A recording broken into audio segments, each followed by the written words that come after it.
चलिए बढ़ते हैं आगे। माफिया डॉन अतीक अहमद के खौफ को योगी बाबा के बुलडोजर ने ऐसा ध्वस्त किया है कि जेल में होकर भी अब वो थर थर कांप रहा है। माफिया अब मजदूर बनने वाला है। सूत्रों से यह खबर मिल रही है कि अतीक को जेल में भैंस नहलाने और झाड़ू पोछा लगाने का काम दिया जा सकता है।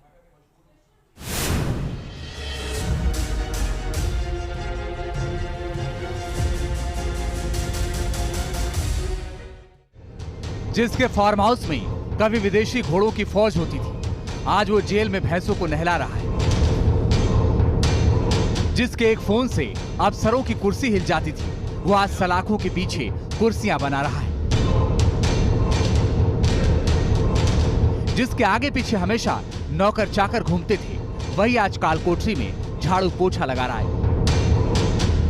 उत्तर प्रदेश का माफिया अतीक अहमद का आतंक कैसे मिट्टी में मिल गया है, ये अब साफ दिख रहा है।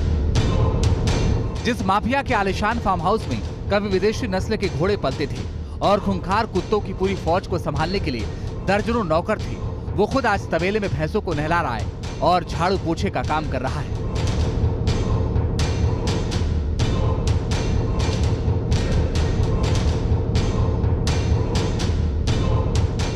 एमपी एमएलए कोर्ट द्वारा अतीक अहमद को सजा दिए जाने के बाद अतीक अहमद अब सजा याफ्ता कैदी है। इसलिए अतीक अहमद का जो बैरक था पहले विचाराधीन कैदी से, वो बदल दिया गया है। साथ ही में मीडिया रिपोर्ट्स के मुताबिक अतीक अहमद को जेल में झाड़ू लगाने का और भैंसे को नहलाने का काम दिया गया है।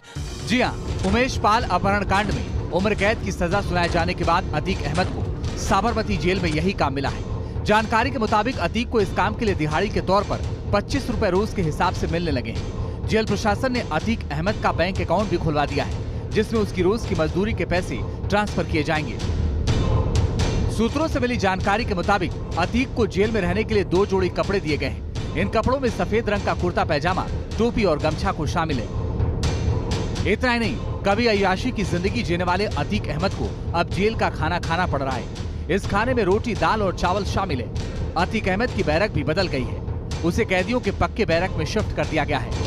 अब अतीक अहमद D17052 के नंबर से जाना जाता है, क्योंकि अतीक अहमद पहले विचाराधीन कैदी था और उमेश पाल अपहरण केस में यूपी की एमपी एमएलए कोर्ट द्वारा 2 साल की सजा सुनाए जाने के बाद अतीक अहमद अब सजा याफ्ता कैदी बन चुका है और उसको एक नंबर अलॉट होता है और अतीक अहमद का कैदी नंबर है D17052। बता दें, प्रयागराज की एमपी एमएलए कोर्ट ने उमेश पाल अपहरण कांड में अतीक अहमद समेत 3 को आजीवन कारावास की सजा सुनाई है। इस मामले की सुनवाई के लिए उसे गुजरात के साबरमती जेल से कड़ी सुरक्षा के बीच प्रयागराज लाया गया था। सजा मिलने के बाद उसे फिर से साबरमती जेल पहुंचा दिया गया। दरअसल उमेश पाल विधायक राजू पाल हत्याकांड का मुख्य गवाह था। हालांकि उमेश पाल के कोर्ट में गवाही देने से पहले ही उसका अपहरण करके उसका मर्डर कर दिया गया था। साल 2006 में उसे चकिया ले जाया गया और वहां पर उससे जबरदस्ती हलफनामे पर साइन करवाए। इसके बाद उसकी हत्या हो गई थी। Team news nation.